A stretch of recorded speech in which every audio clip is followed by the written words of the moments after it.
आज सकाळୁ मोर रोषेई ब्लॉगटी स्टार्ट होती। रोषे कर सारापर छेली मान घास दवापाई चलीगली। ये छेली बंधा जेहेतु घास देदेली छेली की तापर गाई मानक देमी घास। गाय भी बंधा बाछड़ी दीटा तांको भी घास देदेली।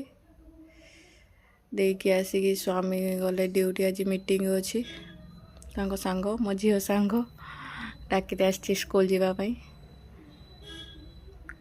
घर को पलि आसिले आसिकी रोषे सैला दही कांजी करची बंधाकोबी शाग कर रही बंधाकोबी बुट डाली घांट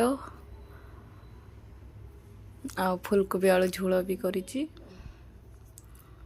जेहेतु गरम भात खाइबे सासू माँ के पखाड़ खाइबे से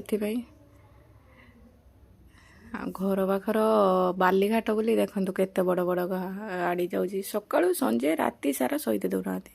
स्वामी ड्यूटी आसिकी बिलू को धान काटी जाइए। धान काटिकी आसाला संध्या मालपुआ आनते खाईदेली।